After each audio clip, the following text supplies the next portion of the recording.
여러분, 그게 다음 주가 크리스마스여서 지금 1교시씩 더 진행하고 있습니다. 그래서 30분 정도 더 진행합니다. 중개사법, 여기 있죠. 25일 크리스마스가 있어서 지금 매주 1시간씩 연장해서 수업하고 있습니다. 그래서 오늘 지금 2교시가 마무리고, 다음 주 크리스마스 지나고 나면 이제 1월 달에 여러분 뵙게 되겠죠. 그죠? 새해 돼서 다시 만날 겁니다. 자, 어쨌든 빠른 시간이나마 입문 과정에서 법령 전체를 한번 보게 하는 시간이 지나가고 있습니다. 122페이지 하단 매수 신청 대리 등록에 관한 규칙입니다. 자, 옆에다가 대법원 규칙 이렇게 적어 놓습니다. 매수 신청 또는 매수 신청 대리에 관한 규칙인데 이를 뭐라고 부른다? 대법원 규칙이다 이렇게 부릅니다. 자, 그러면 여러분들이 먼저 짚으셔야 될 것, 매수 신청 또는 대리 행위가 뭐냐라고 먼저 묻는다면, 좀 전에 경매 수업을 했죠. 자, 이 물건이 경매에 나왔습니다. 그러면 여러분들이 이 물건이 괜찮으면 경매를 받으면 되겠죠. 그런데 여러분과 같은 일반인은 경매에 대한 지식이 짧다고 보고 경매 전문가인 저에게, 저 같은 사람에게 이 물건을 경매 받아주세요 하는 것을 뭐라 부른다? 매수 신청을 한다 그럽니다. 그리고 개업 공인중개사가 매수 신청을 해주고 뭐를 받습니까? 수수료를 받겠죠. 그런데 중요한 것, 대리 행위도 할 수 있습니다. 대리라는 말은, 자, 이 물건을 경매 받아주기로 했는데 저 의뢰인이 경매하는 그날이 뭐 결혼식에 참석해야 된다. 그럼 법정에 못 나오잖아. 그지? 그러면 제가 그 사람을 대신해서 받아줄 수도 있습니다. 받아주는 걸 뭐라 그런다? 매수 신청을 대리한다 이렇게 말합니다. 그러면 매수 신청을 하거나 대리 행위를 할 때는 무엇에 따라서 해야 된다? 대법원 규칙에 따라서 해야 됩니다. 그래서 제목에 대법원 규칙 이렇게 적었고, 이 대법원 규칙은 무조건 출제가 됩니다. 그래서 이제 입문 과정에서도 한 번은 짚어야 될 단원입니다. 이렇게 예고했죠. 한번 읽어볼까요? 하단, 개업 공인중개사는 민사집행법에 의한 경매 및 국세징수법 그 밖의 법령에 의한 공매 대상 부동산에 대하여 권리 분석도 할 수 있고 취득에 대해서 알선도 해줄 수 있고 또 매수 신청 또는 입찰 신청 대리를 할 수 있다. 14조 2항. 그죠? 누가 할 수 있다고요? 개업 공인중개사는 그랬습니다. 자, 그럼 여기서 여러분 짚어야 될 것, 개업 공인사니까 부칙 6조인 사람은 할 수 있다 없다? 없다. 이런 것도 상대적으로 기억하셔야 되겠죠. 자격증 없는 개업 공인사는 할 수는 없습니다. 그렇게 해서 큰 줄을 하나 체크해 놓으시고, 또 읽습니다. 계속 하단, 개업 공인중개사가 제2항의 규정에 따라 민사집행법에 의한 경매 대상 부동산의 매수 신청 또는 입찰 신청의 대리를 하고자 할 때는 줄 거야 됩니다. 대법원 규칙이 정하는 요건을 갖추어 법원에 등록을 하고 감독을 받아야 한다라고 제시했습니다. 아, 이런 이야기를 지금 하고 있는 것 같습니다. 자, 그러면 매수 신청 또는 대리 행위를 할 수 있는데 그때는 대법원 규칙에 따라서 해야 된다. 지금 이렇게 정리됐잖아요. 그죠?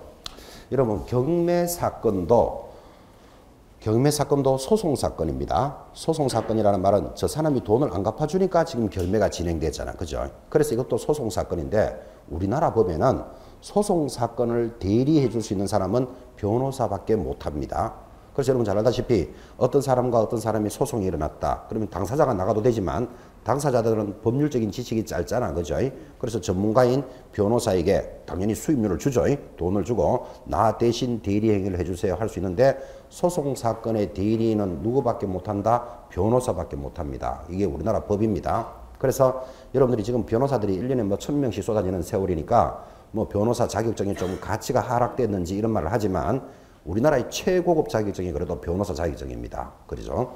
이 변호사만이 할 수 있는 소송사건을 이 대법원 규칙을 개정해가지고 개업 공인중개사도 소송사건 중에 하나인 경매사건을 대리할 수 있도록 해놨다고요. 그러니까 법을 이렇게 탁 만드니까 누가 배가 아프겠죠? 누가? 변호사들이 배 아파야 되죠. 내 밥그릇을 일부분이 빼앗겼잖아. 지금 경매사건에 대해서는 개업 공인중개사도 뭐를 해줄 수 있다? 대리를 할 수 있도록 법을 만드는 거예요. 그래서 변호사들이 배가 아프니까 뭐를 걸었다? 막 할 수 없고 대법원 규칙에 따라서 해야 된다라고 단서를 딱 다는 겁니다. 그러면 경매 업무를 해줄 때는 대법원 규칙에 대해서 알아야 된다, 몰라야 된다, 알아야 됩니다. 그래서 이제 수업이 진행되는 겁니다. 근데 이 대법원 규칙을 만들 때는 지금 여러분들이 공부하고 있는 공인중개사법이 있습니다. 이 공인중개사법에 따라서 이런 말 들으셨습니까? 자격을 취득한 자가 중개 업무를 하려면 등록을 해야 된다. 들었습니까? 어디 가서 사무소가 있는 시장, 군수, 구청장에게 등록을 하고 중개업을 해야 된다. 이게 중개사법이잖아요. 그런데 대법원 규칙도 이 없는 법을 처음 만들 때는 이 중개사법을 그대로 뺏깁니다. 그대로 뺏기니까 이렇게 나오겠죠. 자격증을 취득한 자가 경매 업무를 하려면 어디 가서 등록을 해야 된다. 이렇게 출발하는 거예요. 똑같이 나가는 거예요. 그 대신에 어디 가서 등록해야 된다? 사무소가 있는 지방법원에게 등록해야 된다. 라고 만들어져 있단 말이에요. 그래서 첫째 줄에 한번 보십시오. 1번 경매 물건에 대한 매수 신청 대리인이 되고자 하는 개업 공인중개사는 사무소, 둘째 줄입니다. 가 있는 곳을 관할하는 누구에게? 지방법원장에게 매수신청 대리 등록을 해야 한다. 소토리가 이렇게 나가잖아. 그죠?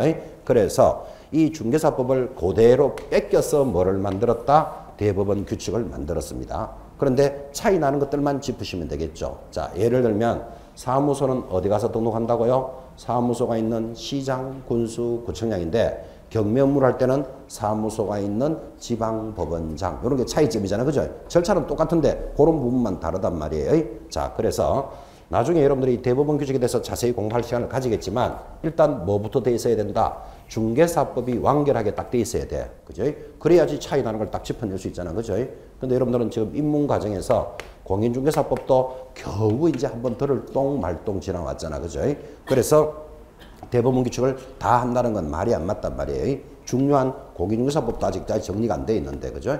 그래서 이제 매수신청에 관련되는 내용은 중개사법을 한두 번 듣고 난 뒤에 어느 정도 윤곽이 잡혔을 때 딱딱딱딱 갖다 넣어야 된다고요. 그래서 대법원 규칙은 그때 자세히 할 겁니다. 그래서 하단에 보면 신청 수수료, 제출 서류, 또 넘어가면 실무 교육에 관련되는 것, 손해배상 책임의 조치, 뭐 보정을 얼마나 설정하고 이런 것들이 중개사법하고 똑같다니까요. 이제 차이 나는 것들만 짚어갈 거니까 이제 나중에 그런 것들은 체크하시고, 자, 나중에 체크를 하더라도 반드시 알고 가야 되는 부분, 즉 무조건 시험에 나오는 게 하단의 6번입니다. 매수 신청 대리인의 업무 범위는 가장 중요하기 때문에 어쨌든 무조건 기억하고 들어가야 됩니다. 그래서 오늘 이 부분을 집중적으로 수업할 겁니다. 자, 무슨 소린가 하니까 매수 신청 대리 업무를 하면 대법원 규칙에 따라서 해야 되는데 이 대법원 규칙이라는 게 중개사법하고 내용이 똑같다 그랬잖아. 그죠? 차이 나는 것만 짚어가면 되는데 중개사법을 어느 정도 한 상태에서 들어오겠습니다. 그랬거나 말았거나 업무 범위는 무조건 시험에 나오니까 이거는 무조건 알고 가야 된다. 지금 그렇게 해서 6번을 제시하고 있습니다.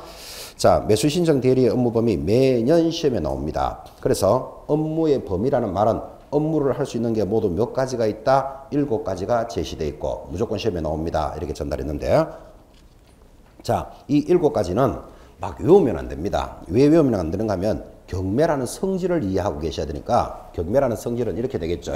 지금 업무의 범위 7가지를 공부하고 싶어서 경매라는 것은 이런 말이라 그랬잖아요. 이 물건이 경매에 나왔다. 그러면 제일 먼저 감정평가사가 감정가를 잡습니다. 감정가가 예를 들면 1억이라고 칩시다. 감정가 1억을 다른 말로 뭐라 그런다? 최저 매각가다 그랬죠. 최저 1억 이상 사는 사람한테 팔겠다. 이게 경매의 성질이잖아요. 그러면 1억 이상 사는 사람 중에서 가장 빠르게 높은 가격을 적어낸 사람에게 소유권을 주겠습니다. 이게 경매의 성질만 안다면 업무 범위 7가지는 저절로 나온다. 지금 그런 뜻이에요. 자, 그러면 그런 내용을 알면서 첫 번째 할 수 있는 업무의 범위가 뭘까요? 하니까 매수 신청 보증의 제공을 할 수 있습니다. 줄 딱 꺼놓고 보증 제공을 할 수 있다 그랬습니다. 사실은 여러분한테 강조는 하지만 옆에다가 당근 이래 적어놔야 돼. 이게 당근이 무슨 소린가 하니까, 자, 여러분 이거를 1억 이상 사는 사람에게 팔겠다 하고 들어왔는데 저 의뢰인이 제 계획공인사에게 물건이 마음에 드니까 1억 3천에 받아주세요 하는 것을 매수 신청이라 그랬잖아요. 그러면 개업공사가 그런 행위를 할 수 있다 없다? 있다 그랬잖아. 그럼 할 때는 말로만 해야 된다? 보증금 제공해야 된다? 보증금 제공해야 됩니다. 얼마? 최저 매각 가격의 10% 얼마? 1,000만 원을 제공하는 행위를 할 수 있다 이 뜻이에요. 그러니까 일본에 보증 제공을 할 수 있다라는 말은 당연한 소리잖아. 지금 당근, 그죠? 또 어떤 사람은 오해를 해가지고, 그죠? 개업공인중개사가 그러면 1억짜리 돼서 1억 3천이면 보증금 제공할 수 있다 그러니까 이거 중개업자가 1,000만 원 내야 됩니까? 또 정신없는 질문하는 사람 있습니다. 지금 이 물건을 누가 삽니까? 저 의뢰인이 사잖아 지금. 그 의뢰인한테 받아서 갖다 내는 행위를 할 수 있지. 정신없이 개업공인사가 무슨 1,000만 원을 내고 보증하는 거 아닙니다. 그런 질문할까 봐 먼저 이야기한 거예요. 천만 원이니까 돈이나 가볍지. 만약에 10억짜리 물건 같으면 얼마? 1억을 보증금 제공하는 것을 개업공사가 내야 될 이유가 있다 없다? 없잖아. 사는 사람이 내야지. 그죠? 중개업자가 그걸 대신해서 제출할 수 있다 이 말이에요. 그래서 당근이다 지금 이랬단 말이에요. 보증 제공할 수 있다. 두 번째는 더 당근입니다. 2번 입찰표를 뭐 작성하고 제출할 수 있다. 옆에다가 더 당근 적어놔야 돼. 더 당근. 왜 그러냐면 입찰표를 작성 제출 못하면 경매물을 해주지 못한다는 말하고 똑같잖아. 그죠? 그래서 적기는 적지만 당연한 소리를 지금 하고 있단 말이에요. 그리고 이걸 막 외운다고 암기한다고 들어오면 안 된다 이 말이에요 지금. 그죠? 보증 제공할 수 있다. 당근. 두 번째 더 당근은 뭐? 입찰표를 작성하고 제출해 줄 수 있다. 더 당근. 그죠? 3번하고 4번은 더 당근입니다. 4번부터 먼저 봅시다. 매수 신청의 보증을 돌려줄 것을 신청하는 행위. 우리는 이것을 보증금 반환이라 그럽니다. 이게 4번부터 먼저 설명한다는 뜻은, 자, 이제 중개업자하고 두 사람이 의뢰를 해서 우리 1억 3천에 매수 신청하자. 금액이 정해졌습니다. 그럼 금액도 1,000만 원 보증금 냈는데 어떤 사람은 1억 3,500에 적어내는 사람이 있겠다 없겠다? 있겠죠. 그 더 높은 가격으로 적어냈다 이 말이에요. 그럼 이 사람도 보증금은 얼마 냈죠? 보증금도 똑같은 1,000만 원입니다. 그러면 1억 3천에 적어낸 우리들은 어떻게 됐죠? 우리들은 나가래 되었다. 나가래란 말 아십니까? 나가래 되면 어떻게 해야 됩니까? 1. 펑펑 문다. 2. 보증금 받고 집에 간다. 답은 몇 번? 그리고 보증금 반환. 그러니까 나가래 되면 보증금 반환하는 행위도 할 수 있다. 그 더 당근이잖아 사실은. 그런데 이런 경우가 있습니다. 자, 그러면 나가래가 되면 보증금 받고 집에 가면 되는데 미련이 좀 남았습니다. 무슨 미련이 남았는가 하면 1등이 1억 3,500, 나는 1억 3천으로 나가래가 되었는데 딱 보니까 1등 된 사람이 돈을 안 넣을 것 같아. 무슨 말인가 하면 1,000만 원에 보증금 넣고 나머지 1억 2,500을 1등은 이제 한 달 만에 내야 경매가 끝나잖아요. 근데 이런저런 사정으로 돈을 안 내면 어떻게 해야 되죠? 안 내면 다시 경매해야 돼요. 그걸 경매를 재경매 그래요. 그러면 가만히 한번 봐봐요. 이 물건을 경매하겠다고 벌써 한 달 전에 공고해가지고 오늘 경매했다. 그런데 1등이 되었는데 1등이 되고 나면 낙찰 허가 이런 거 받습니다. 받고 난 이제 대금을 납부하시오 하라고 기간을 줬는데 그 한 달을 기다려줬는데도 대금을 한 달을 기다렸는데 안 내더라. 그러면 다시 또 이 물건을 재경매하겠다고 지정, 공고, 통지하고 경매가 시작되면 첫째 달부터는 한 석 달이 막 넘어가는 거예요. 자, 그러면 다시 경매하면 시간과 경비가 너무나 많이 흘러가니까 2등이 미련이 남았으면 뭐 할 수도 있다? 차순위 매수 신고도 해줄 수 있다. 이거를 중개업자가 해줄 수 있는 범위다. 지금 이렇게 가고 있는 거예요. 지금 그래서 여러분들이 1, 2, 3, 4 네 가지를 적었지만 이건 당근한 소리를 하는 거예요. 당근한 소리. 자, 1번 해줄 수 있는 범위. 첫째 뭐? 보증금 제공할 수 있다. 당근. 2번 입찰표 작성 제출해 줄 수 있다. 더 당근. 3번 미련이 남았으면 차순위 매수 신고해도 되고 미련이 없으면 보증금 받고 나가도 되고 됐죠? 7가지가 그렇게 중요하다고 그러지만 4가지는 당연한 소리 지금 하고 있는 거예요. 5번째 해줄 수 있는 범위. 자, 5번째는 거기 공유자 우선매수, 그 우선매수의 동그라미. 그 다음 6번 임차인의 임대주택에 대한 우선매수 동그라미. 2가지 우선매수를 할 수 있습니다. 공유자 우선매수도 할 수 있고 6번째 임대주택에 대하여 임차인 우선매수도 해줄 수 있다. 그래서 2가지 우선매수를 중개업자가 해줄 수 있습니다. 자, 지금은 업무의 범위니까 어떤 업무를 할 수 있습니다. 이 정도만 알면 되지만 그래도 이제 경매 수업을 여러분들은 배우고 계시고 또 경매에 관심이 많으니까 경매 공유자 우선매수라는 것은 이렇게 일어납니다. 내용을 파악하는데 의미를 가지고 필기하지 마시기 바랍니다. 공유자 우선매수 설명을 이렇게 합니다. 길입니다. 길을 뭐라 그럽니까? 도로. 옆에 땅이 이렇게 붙어 있습니다. 갑이 소유하고 있는데 7억 상당의 토지입니다. 그런데 이 갑이 사망을 했습니다. 왜 사망했을까요? 숨을 안 쉬니까. 그러면 7억 상당의 토지를 가지고 있는 자가 사망을 했다. 그러면 이 땅은 어떻게 됐을까요? 상속됐겠죠. 상속의 가족이 부인이 하나 있고 아들, 딸이 있습니다. 부인이 하나 있고 이러니까 두 사람이 부인 둘도 있습니까? 이런 보는데 무조건 뭐 둘이 있거나 말거나 부인 하나 있습니다. 그러면 7억 상당의 토지가 상속이 부인, 아들, 딸에게 상속될 때 얼마씩 상속된다? 부인 1.5, 아들, 딸 1 이거 아시죠? 자, 그러면 7억 상당을 계산해 보면 부인에게 3억 상당, 아들, 딸은 2억, 2억 이렇게 됩니다. 그러면 1.5, 1 맞죠? 7억이잖아. 그죠? 자, 그럼 이렇게 상속이 되었는데 이 땅의 성질은 굉장히 복잡합니다. 자, 지금 길가에 있는 땅 7억 상당이 3명의 가족에게 상속이 되는데 이렇게 상속이 될 때 이제 딸이 성장을 합니다. 다 커가지고 나는 아버지로부터 받은 2억에 대한 상속 지분이 있잖아요. 그럼 나 2억 지분을 나는 팔고 나가겠어. 이럴 때가 오겠죠. 언젠가는. 그죠? 그러면 이제 골 때립니다. 골 때려. 왜 골 때리냐면 길 옆에 있는 땅 이만큼은 7억 상당이 될지 모르지만 뒤에 있는 야산은 다 줘도 몇 천만 원도 안 될 수도 있거든. 그죠? 그러면 가족끼리도 내가 부인은 3억, 아들, 딸이 2억, 2억이라는 지분을 가지고 있지. 네 땅은 여기서부터 이까지다. 이까지다라고 경계를 정하지 않았잖아요. 그래서 여기 있는 공유자들이 뭐 한다? 자기가 팔고 나가려면 자기 지분을 팔고 나가야 되니까 공유자들이 뭐를 해야 된다? 경계를 잡아야 되는데 경계가 잘 잡힌다, 안 잡힌다? 안 잡힙니다. 이게 이해관계가 너무나 크기 때문에. 여러분들은 그렇겠죠. 여러분이 만약에 딸이라면 이렇게 말하겠죠. 엄마부터 좋은 거 끊어가고 오빠 좋은 거 끊어가고 나는 아무거나 주세요. 여러분은 그러겠죠. 아닌가요? 그럼 내 거부터 좋은 거 주세요. 그러랍니까? 공부하는 학생들은 착하기 때문에 엄마부터 좋은 거 끊어가고 오빠 좋은 거 끊어가고 나는 아무거나 좀 주세요. 안 그럴 것 같아요. 그럼 어떻게 할 것 같아요? 제일 좋은 거 주세요. 이럴 것 같아요. 그러면 엄마나 오빠가 제일 좋은 거 줄까요? 그것도 안 주잖아. 그럼 어떻게 해야 돼? 이제 이를 또 머리를 쥐떠는다. 이 뭐 사발 들고 간다. 또 이래 소토리로 나가야 되는데 그래 될 문제가 아니죠. 결국은 가족끼리도 뭐 한다? 소송합니다. 그걸 뭐라 그런다? 공유물 분할 청구 소송이라 그럽니다. 재산 때문에 가족끼리 다투는 것도 많이 들으셨죠? 그죠? 당연히 이해관계가 너무나 크다니까요. 그러면 어떤 사람 이런 말 하죠 또. 그러면 가치 있는 땅도 3분의 1씩 자르고 뒤에 가치 없는 것도 3분의 1씩 자르면 안 됩니까? 그렇게 복잡하게 그래 안 된다니까 이게. 왜 그러면 지금은 없는데 여기는 지하철역이 들어온대.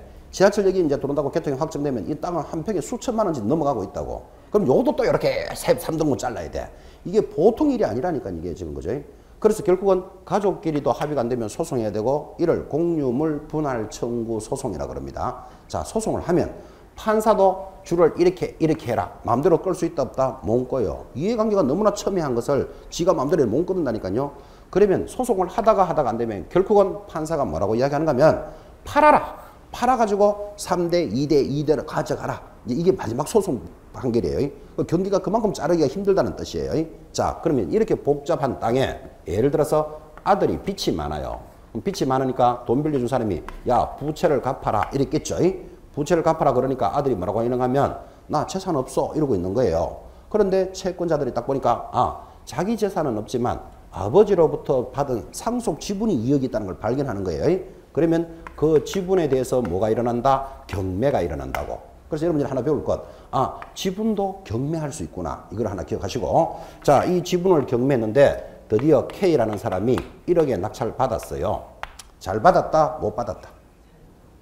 지금 이 성질을 보면 K가 1억에 받았다? 잘 받았지. 왜? 2억 상당의 지분을 경쟁해가지고 내가 1억에 받았다니까요. 그럼 잘 받은 거예요. 그러면 이제는 아들 이름 대신에 누가 들어간다? K가 딱 들어가면 된다고. 자, 그러면 이 땅은 이제 골치 아픈 게 또 눈에 보이죠. 가족끼리 있을 때도 그 제도가 심상찮은데 타인이 딱 들어오면 이게 얼마나 싸우는 것이 불 보듯이 뻔하잖아. 그죠? 그래서 법을 만들어 놨어요. 뭐라고? 공유자들이 그렇게 해서 분쟁이 일어날 가능성이 높으니까 우선 매수를 할 수 있도록 제도를 만들어 주는 거예요. 그럼 우선 매수라는 말은 이 말이겠죠. 자, K가 1억에 낙찰 받았다. 그러면 공유자가 누구다?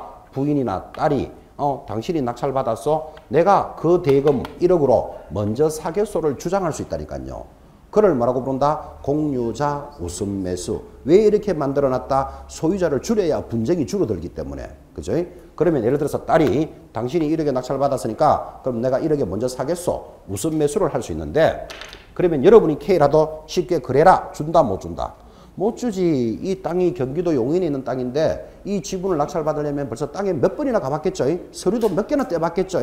시간과 경비와 노력을 그렇게 투자했는데 딸이 넘기시오 한다고 쉽게 못 넘겨준다고. 못 넘겨주는 걸 알기 때문에 법에서는 이 딸이 공유자 우선 매수를 딱 신청하면서 이 사람의 1억에 대해서 공탁금을 딱 끌어버리면 K는 차순위가 몇 등이다? 2등으로 툭 떨어져요. 1등에서. 왜 2등으로 떨어지는가 하면 혹시 딸이 사겠다는 거 대금을 안 내는 수도 있잖아. 그죠? 안 내면 네가 당첨된 걸 해줘야 되니까 차순위로 탁 떨어집니다. 그래서 이런 제도를 뭐라고 부른다? 공유자 우선 매수 제도다. 그죠? 자, 그럼 여러분 여기 알아야 될 것. 지금 중개업자가 해줄 수 있는 범위, 보증금을 제공할 수 있다. 입찰표 작성 제출 차순위 매수 신고, 보증금 반환까지 할 수 있으며 공유자에 대해서 우선 매수해 줄 수 있다. 이 말을 기억하시라고요. 그걸 설명하려고 지금 넓게까지 온 거예요. 그리고 여기서 팁으로 두 개를 배울 수 있죠.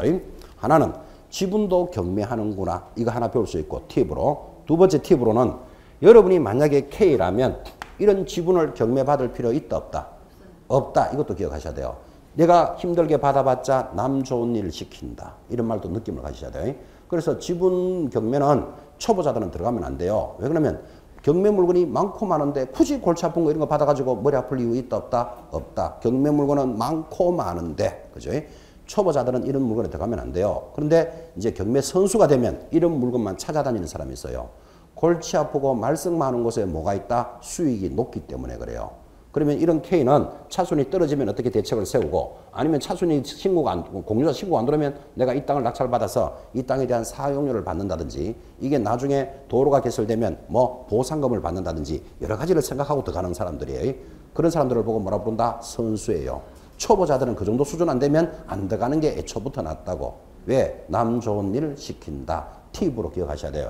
일단 지분도 경매할 수는 있다. 그런데 초보자들은 들어가면 남 좋은 일 시킨다. 이거 기억해 놓으셔야 됩니다. 지분 경매라는 개념도 팁으로 한번 가져가 보고.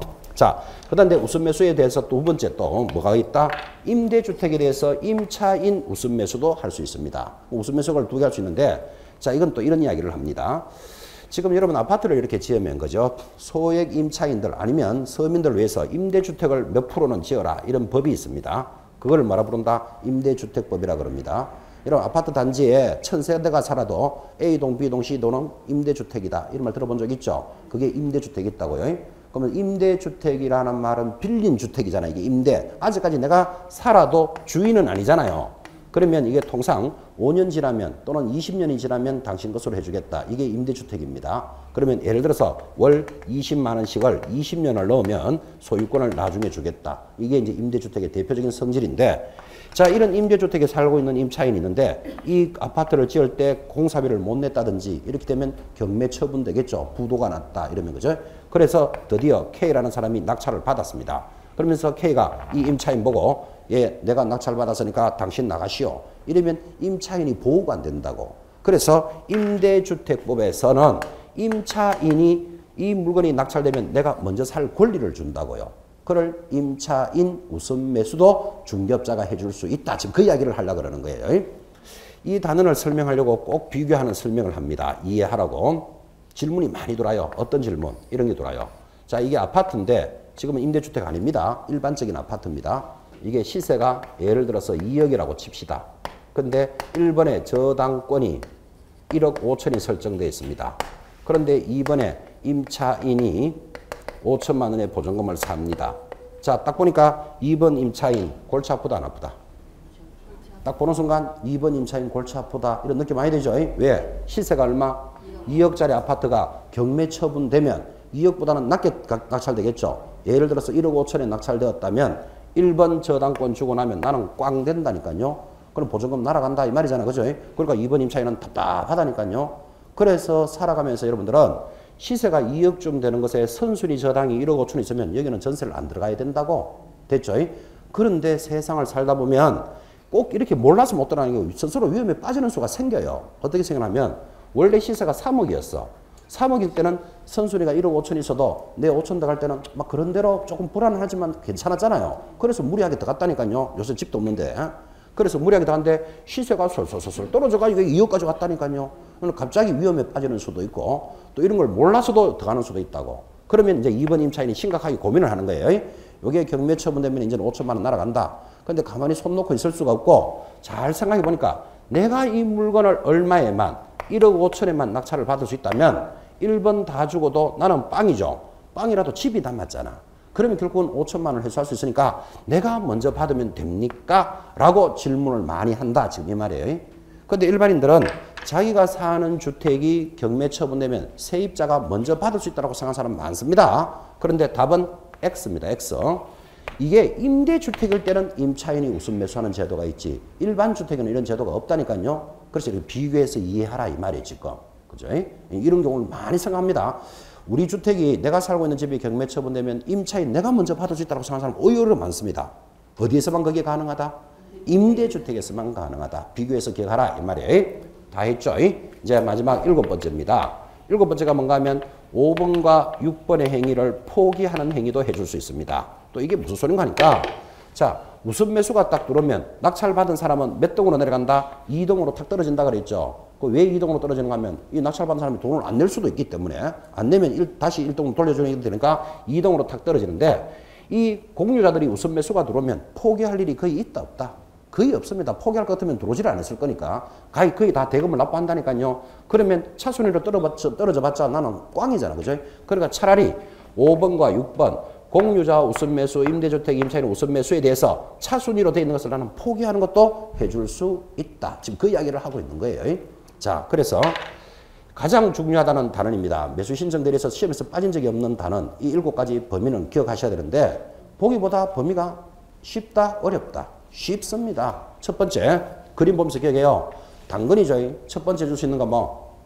보증금 제공할 수 있다. 입찰표 작성 제출할 수 있다. 미련이 남았으면 차순위 매수 신고해도 되고 미련이 안 남았으면 보증금 받고 나가도 돼. 보증금 받고 나가도 되고 그 다음에 우선 매수 2가지 해줄 수 있다니까요. 그림을 보면서 공유자 우선 매수 해줄 수 있고 임대주택에 대해서 임차인 우선 매수해 줄 수 있고 그 2가지 행위를 포기하는 행위도 할 수 있다. 어떤 분은 가르치면서 이래요. 이게 중요하니까 기억하세요 해놓고는 보임, 차보, 공임포 뭐 이런 게 공부하는데 뭐 그래 뭐 외우는 것도 한계가 있지 그죠? 무슨 구다는 소리도 아니고 7가지는 아주 중요하기 때문에 보임, 차보, 공임포 이런 소리하고 구다는 소리 하고 있으면 안 돼요. 7가지는 명백하게 딱 기억해 놓으셔야 돼요. 이렇게 강조를 하는데도 불구하고 나 7가지가 너무 많아서 도저히 못 따라가겠다. 그러면 답이 나오는 방법이 정해져 있어요. 하나, 둘, 셋, 4가지 놓고 아닌 놈을 찾아라. 이렇게 딱 들어올 거 아니에요. 그죠? 대개 답이 들어오는 게 대금 납부예요. 여러분, 대금을 중개업자가 해줄 수 있다. 그런 범위가 있다, 없다? 없어요. 대금 납부 누가 해야 된다? 당사자들이 직접 해야 돼요. 또는 뭐 명도 소송을 제기해 줄 수 있다. 이거 중개업자가 해줄 수 있는 범위에 들어간다, 안 들어간다? 안 들어가잖아 봐요. 그죠? 또 나중에 배우겠지만 즉시 항고를 해줄 수 있다. 이런 말도 들어가면 답이에요. 답으로 제일 많이 들어왔던 것들은 이거예요. 대금 납부 명도 소송은 개업권자가 해줄 수 있는 범위에 들어간다, 안 들어간다? 안 들어간다. 자, 그러면 해줄 수 있는 범위 7가지를 기억하든지 도저히 나는 못 따라가겠다. 그러면 안 되는 것 3가지를 기억해 놓으시라고. 그죠? 이를 매수 신청 대리의 범위다. 이렇게 이야기합니다. 아주 중요하고 매년 출제합니다. 제일 자주 나오는 방법 4가지 넣고 아닌 놈 하나 찾아라. 중개업자가 해줄 수 있는 범위가 아닌 것. 이게 가장 기본 틀입니다. 자, 그렇게 해서 매수 신청 범위 7가지는 오늘 굉장히 강조했고 시험 치는 그날까지도 하나하나를 계속 짚어줄 겁니다. 오른쪽에 보수 뭐 이런 것들은 천천히 보시면 되겠죠. 그리고 한 장 넘기니까 부동산 공시법 딱 들어왔네. 그러니까 우리는 끝났다 이 말이네. 그래서 진도 끝났다. 공시법까지도 다 읽어드렸습니다. 자, 여러분들 지난 11월 12월 입문과정입니다. 말 그대로 전부 생초보들을 대상으로 강의합니다 하고 출발했던 게 지금 벌써 한 2개월 정도 정리됐습니다. 잘 정리하시고 꽃피는 새해에 다시 만나겠습니다. 수고하셨습니다.